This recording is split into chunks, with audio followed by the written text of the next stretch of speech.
continuing on with A Better Tomorrow 2, which was released a year after the first one in 1987, and we get a lot of the mainstays back once more. This is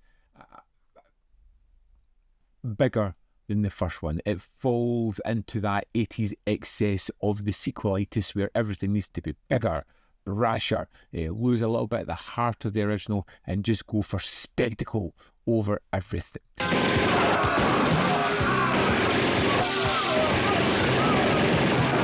A Better Tomorrow picks up exactly after the original, where we have our character Ho being released from prison and trying to go straight. He wants to just be a member of society. He wants to reconnect with his brother Kit, who has really just turned his back on him and is now fully entrenched within the police force, but finds his career sidelined because of his brother. And it's that kind of it's going to be this driving narrative of this. Of course, we know that Chow Yun-fat was an exceptional part of A Better Tomorrow Part 1, but unfortunately he died. So what are they going to do? And they go for that incredibly fun trope of this is Ken, Mark's twin brother. 你睇邊個嚟咗？阿媽，阿 Ken 啊！ He kind of brings echoes of that character for the first one while introducing a new dynamic. And as these characters join forces, you see them, well, kill everybody that they possibly can. It is a film that it goes in silly avenues, where you see it's really pushing the melodrama in certain aspects, trying to go straight to put his life in order, and they just won't allow him. The criminal element will try and pull him back in. The police force will even try and pull him back in. It becomes an inevitability that he can't escape this lifestyle. 條靚仔話自己係行家，我哋查到佢係鬼頭仔，一陣間幫我殺咗佢。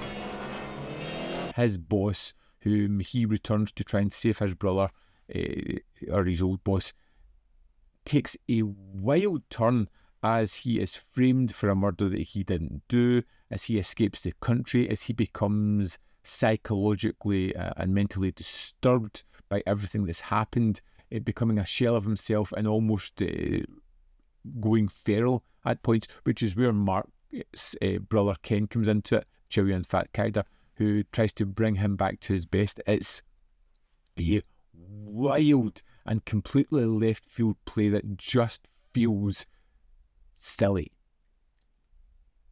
but it leads to a lot of fun action set pieces, and I can almost forgive it for that.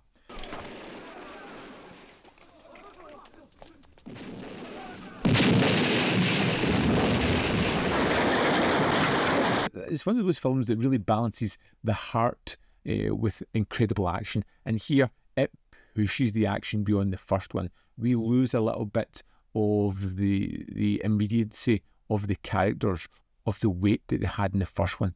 They feel a little bit caricatured here. Some of the things that are happening to them are contrivances just to get them into a place, but the action here is elevated from the first one. This is where Wu really starts to stylize his violence more. He takes what he's did in the first one and starts to add in more Wu-isms along the way, adding in the double guns, the slow motion action set piece, more operatic action, and it leads to a incredibly enjoyable, bloodthirsty and thrilling finale to this. I really enjoyed this one, and I can look at it and say I enjoy it as much as I enjoyed the first one. The first one is the better movie, but this one has more of an entertaining nature about it that just leads to fun sequences, incredible violence, and that left field unusual character turns that feel incredibly stupid, kind of annoying, kind of fun at the same time, but the action is on point. The 4K again, incredible. It just looks great, and especially in those final sequences where it's all super slow motion, it's all action, bullets are flying, the sound and the picture comes together just to create a wonderful tapestry of this action. Is great. So sillier, but a lot of fun. Let's dive in and have a look at the extras. Here we are in the disc for A Better Tomorrow 2. Let's go to the special features. First up, we have an audio commentary with film critic James Mudge. Next, we have A Tumultuous Tomorrow, an interview with director John Woo. And this runs for 26 minutes, 28 seconds. And he is incredibly candid, telling you about the gestation of this film, how it was almost kind of forced on him, his thoughts and feelings about what happened to the film as well. It's a great talking head. Next, we have Better Than Ever, interview with film historian Frank Cheung. This is 18 minutes 58 seconds. He talks a little bit about his experience and love for the first movie, the excitement in getting to see the second one. Talks a bit about the third as well.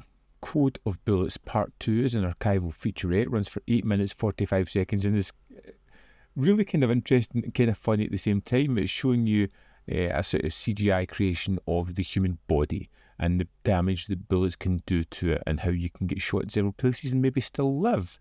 Do you know what? Just fun. Next is Hong Kong Confidential, Inside A Better Tomorrow 2 with author Grady Hendrix.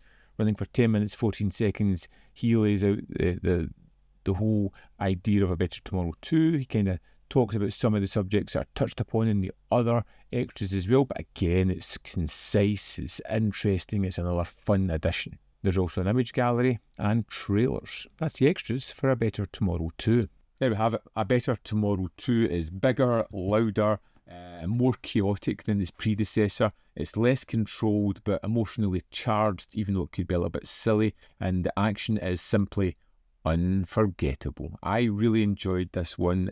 Again, it's got the characters from the first one that I loved. Things are changed up a little bit, but it's a great pairing. It's a great 1-2 punch, and I really enjoyed the everything about it, even though some of the things are silly. I'm interested to see Part 3. It's a film that I've never seen before, having seen Parts 1 and 2, and I'm interested to see if it rounds out the trilogy in a great fashion. I'd love to know your thoughts on A Better Tomorrow 2. Let me know in the comment box below whether you love it, hate it, or fall somewhere in the middle. As always, we've got more content up here. You can see more of my stuff. In the description box below are links to Patreon, membership program, and manvfilm.com. Always in which you can support me. Thanks for watching. I'll see you next time.